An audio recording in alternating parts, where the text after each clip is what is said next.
கலங்கத்தான் செய்கிறது விழிகள். கல்வி கற்பிக்கும் அனைத்து ஆசிரியர்கள் அவசியம் பார்க்க வேண்டிய பதிவு.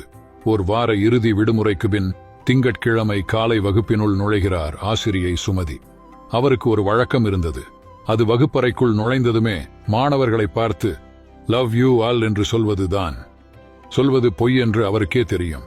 ஆம், அந்த வகுப்பில் உள்ள ஒரேயொரு மாணவனை மட்டும் அவரால் நேசிக்க முடியவில்லை. ஒழுங்காய் உடுத்தாத, எதிலுமே ஒழுங்காய் இல்லாமல் சுட்டிக்காட்டுவதற்கு எந்த ஒரு சிறப்புத் தன்மையும் இல்லாத டெடி என்கிற தியோடர்.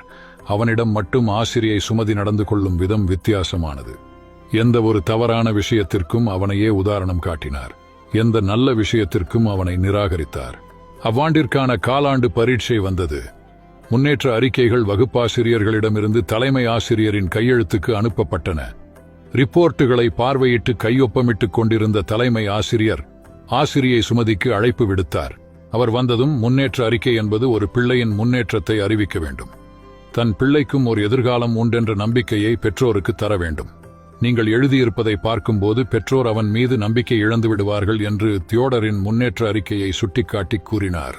ஆசிரியை சுமதியோ, என்னால் ஒன்றுமே செய்ய முடியாது. அவனை பற்றி எழுதுவதற்கு என்னிடம் ஒரு நல்ல விஷயம் கூட இல்லை என்றார். தலைமை ஆசிரியர் அலுவலக ஊழியர் ஒருவரிடம் தியோடரின் கடந்த கால முன்னேற்ற அறிக்கைகளை கொண்டு வந்து சுமதியிடம் கொடுக்குமாறு பணித்தார்.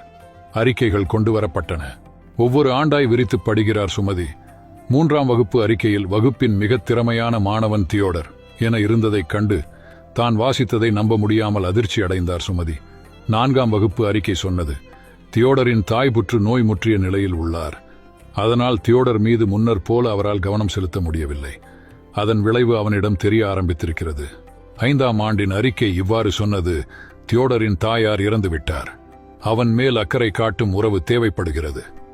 இல்லையேல் நாம் அந்த குழந்தையை இழந்து விடுவோம். கண்களில் கண்ணீருடன் சுமதி தலைமை ஆசிரியரை பார்த்து, என்ன செய்ய வேண்டும் என்று எனக்கு தெரியும் என்று ஒரு உறுதியோடு கூறினார். அடுத்த திங்கள் காலை ஆசிரியை சுமதி வகுப்புக்கு சென்று பிள்ளைகளை பார்த்து வழக்கம் போல் லவ் யூ ஆல் என்றார். இம்முறையும் தாம் பொய் சொல்கிறோம் என்று அவருக்கு தெரியும். ஏனென்றால் தற்போது மற்ற குழந்தைகளை விட டேடி எனும் தியோடர் மீது அவரது அன்பு அளவு கடந்திருந்தது. தியோடருடன் தன் அணுகுமுறையை மாற்றிக்கொள்வதென்று அவர் தீர்மானித்திருந்தார். அதன் பின்னர் ஒவ்வொரு நல்ல விஷயத்திற்கும் தியோடரின் பெயர் உச்சரிக்கப்பட்டது. ஒவ்வொரு தவறான உதாரணங்களின் போதும் அவன் பெயர் கவனமாய் தவிர்க்கப்பட்டது. அவ்வாண்டின் பள்ளி இறுதி நாள் வந்தது. எல்லா மாணவர்களும் தம் ஆசிரியருக்கென பரிசுகள் கொண்டு வந்திருந்தார்கள். அவற்றிற்குள் ஒரு பெட்டி மட்டும் ஒரு பழைய செய்தித்தாளால் சுற்றப்பட்டிருந்தது. ஆசிரியை சுமதிக்கு அதை பார்த்ததுமே அது டெடியிடமிருந்துதான் வந்திருக்க வேண்டுமென உள்ளுணர்வு சொல்லியது. முதலில் அதையே பிரித்தார். பிரித்ததும் அதனுள் பாதி உபயோகித்த சென்ட் பாட்டில் ஒன்றும் சில கற்கள் கழன்று விழுந்த பிரேஸ்லெட் ஒன்றும் இருந்தது. அந்த பொருள் தியோடருடையது என்று புரிந்து கொண்ட முழு வகுப்பறையுமே சிரித்தது. ஒன்றுமே சொல்லாமல் ஆசிரியை சுமதி அந்த வாசனை திரவியத்தை தன் மீது பூசிக்கொண்டார். அந்த பிரேஸ்லெட்டை எடுத்து தன் கையில் அணிந்து கொண்டார். மெல்லியதாய் ஒரு புன்னகையுடன் தியோடர் சொன்னான், இப்போது உங்களிடம் என் தாயின் வாசம் வருகிறது.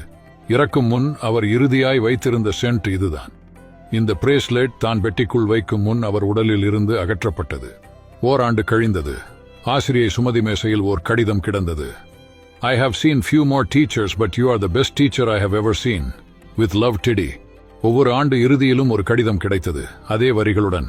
I have seen few more teachers, but you are the best teacher I have ever seen. With love, Teddy. ஆண்டுகள் பல வேகமாய் உருண்டன. அவர்களுக்கிடையேயான தொடர்பு எப்படியோ அருந்து போனது. ஆசிரியை சுமதி ஓய்வு பெற்றிருந்தார்.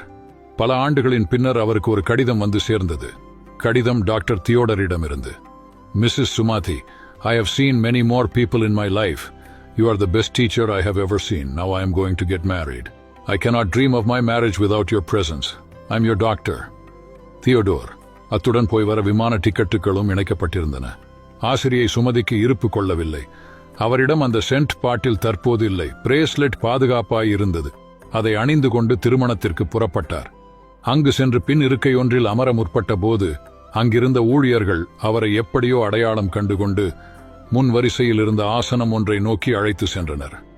அவருக்கென ஒதுக்கப்பட்டிருந்த ஆசனத்தில் எழுதப்பட்டிருந்தது, மாதர். திருமணம் முடிந்தது. தியோடர் தன் புது மனைவியிடம் ஆசிரியை சுமதியை அறிமுகம் செய்து வைத்தார். இவர் மட்டும் இல்லை என்றால் நான் இன்று இந்த இடத்தில் நின்றிருக்கவே முடியாது. தியோடரின் கண்களில் கண்ணீர். ஆசிரியை சுமதி பெண்ணை பார்த்து சொன்னார், டேடி இல்லை என்றால் ஒரு ஆசிரியர் தன் மாணவர்களுக்கு முதலில் ஒரு தாயாய் இருக்க வேண்டும் என்பதை நான் அறிந்திருக்கவே முடியாது. இக்கதையை படித்த மரியாதைக்குரிய ஆசிரியர்களே, உங்கள் வகுப்பிலும் ஒரு டேடி இருக்கிறான். உங்கள் உதவிக்காக காத்துக் கொண்டிருக்கிறான். உங்களாலும் அந்த ஆசிரியை சுமதியாக இருக்க முடியும். இனி அடுத்த நாள் காலை வகுப்பறைக்குள் நுழையும் போது ஒரு ஆசிரியராய் இல்லாமல் தாயாய் தந்தையாய் நுழைந்து பாருங்கள். உங்களால் ஒரு பிள்ளையின் வாழ்க்கையில் நல்லதோர் திருப்பு முனையாய் இருக்க முடியும். எல்லா ஆசிரியர்களுக்கு சமர்ப்பணம். அனைவருக்கும் பகிருங்கள். இதுபோல பதிவுகளுக்கு ஜே ஹெல்த் பக்கத்தை ஃபாலோ செய்யுங்கள். நன்றி.